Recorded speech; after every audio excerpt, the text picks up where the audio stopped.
il y a un de nos aînés qui posait une question.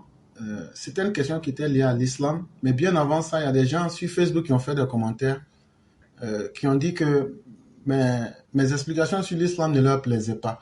Et je dis comme ça, moi, je pense librement et je cherche la vérité. Et ce que j'ai dit, je n'ai jamais dit que c'était la science infuse et donc immuable. Vous pouvez venir sur cette plateforme-là pour donner ce que vous savez qui soit mieux que ce que nous faisons. Communiquer, c'est un risque. Mais avoir le courage de venir donner ce qu'on sait là, c'est un acte de générosité.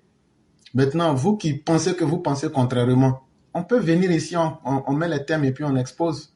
Et le monde entier se rendra compte de ce que les uns et les autres disent. Et donc, les commentaires ne seront pas suffisants. Venez pour qu'on puisse venir s'affronter idéologiquement, intellectuellement dans la fraternité. C'est de cela qu'il est question. Et donc, il y a un de nos pères qui posait la question de savoir, bonjour éclaireur, je voulais poser une question si vous avez le temps de la répondre. Pourquoi certains musulmans refusent de saluer les femmes avec la main? Ma réponse sera que c'est simplement un acte d'ignorance. Un ignorant souvent pense qu'il fait du bien, mais il y a quelle loi dans le Coran qui dit qu'il ne faut pas saluer une femme? Je veux qu'on me montre, puisque la base même de la jurisprudence islamique, c'est le Coran. Et après, maintenant, en fonction des 4 grandes écoles, on a les Hanéfites, on a les Hanbalites, on a les Chafiites et on a les Hanéfites. Quelles que soient les explications que vous allez me donner, montrez-moi dans une de ces écoles de pensée là où il est dit qu'on ne doit pas saluer une femme. C'est un acte d'ignorance. Mais je vais aller, comme on n'a pas le temps, je vais être très factuel. Chère mère. Oui. Ok. Supposez que, par exemple, le roi d'Arabie Saoudite vienne ici. Aujourd'hui, est-ce que ce n'est pas l'Arabie Saoudite qui est la représentation des musulmans dans le monde? Oui. Supposons que Kamala Harris, qui est aujourd'hui vice-présidente des États-Unis, tende la main au roi de la Mecque. Est-ce qu'il va saluer ou pas? Il va saluer. Ok. Supposons que Kamala Harris tende la main à l'imam de la Mecque. Qu'est-ce qu'il va faire? Il va lui tendre la main. Pourquoi il va lui tendre la main?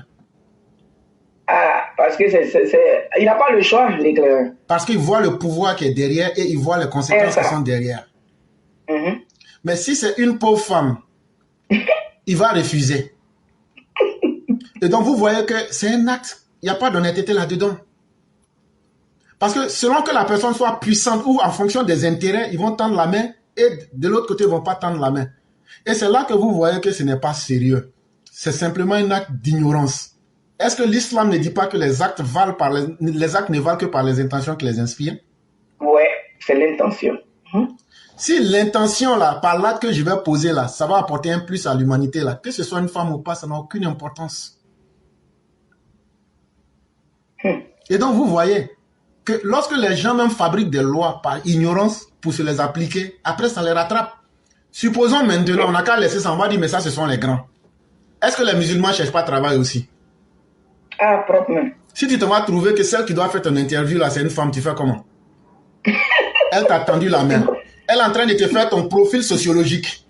Tu fais comment? Tu vas pas tendre la main? Ah, là, on va voir où tu vas aller avoir boulot, là.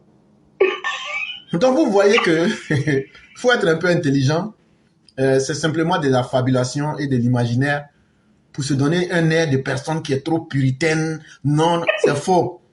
Toi, tu ne salues pas femme, mais tu couches avec femme. Moi, je t'ai déjà dit, moi, je perds des gens comme ça là maintenant. Là. Non. Eux, ils disent qu'ils ne saluent pas femme, mais ils couchent avec femme. On salue et puis femme et puis coucher avec femme, là, qu'est-ce qui est plus grave? Soyez un peu sérieux quand même. Je fais ça pour choquer à la limite, mais comme pour dire que ce n'est pas vrai, c'est simplement des actes qu'ils ont fabriqués dans leur tête pour se rendre différents. Pourquoi on dit qu'ils sont radicaux? Mais c'est tout, sinon ça n'a aucune importance. Mais, l'éclaireur, je vais te donner un exemple rapidement en 1 minute. Je me rappelle, on était en train de faire notre barbecue à la mosquée et il y avait le côté femme, il y avait le côté homme. Et c'est l'homme, c'est le monsieur, un Américain, ouais, qui faisait le barbecue. Maintenant, ils ont divisé les femmes et les hommes. Maintenant, c'est lui qui s'occupait du barbecue côté poulet et autres. Maintenant, les femmes avaient besoin des barbecues. Il refusait que les femmes viennent autour. Moi, je dis quoi? On dit non, il dit qu'il ne veut pas voir femme là-bas. J'ai dit ok, donc laissez-moi partir, je vais voir s'il va refuser. L'éclaireur, quand je suis parti, La manière dont le monsieur même, j'ai dit, il donne même plus, il a refusé de donner même les barbecues aux hommes, fallait nous donner. Il disait toujours, appelez la dame là, elle va venir chercher. J'ai dit, vous n'avez pas dit qu'il dit, il va pas femme. C'est pour te dire que tout est question d'intention. C'est l'intention qui compte dans toute chose. Moi, en tout cas, moi, c'est comme ça que je vois la chose. Voilà notre opposition flafla qui dit qu'ils viennent chasser Papa Ado. Comment est l'opposition aujourd'hui? Parce que l'intention qu'ils ont, c'est une mauvaise intention. Donc les voilà aujourd'hui sont en train de se confondre entre eux. Tout est question d'intention chez moi, quoi. Effectivement, effectivement. C'est l'intention derrière chaque acte qui peut justifier l'acte lui-même. Et donc, l'explication que nous pouvons donner, c'est celle-ci. Et vraiment, merci beaucoup, chère mère. On va vous souhaiter aussi un excellent vendredi dans toute la grâce divine.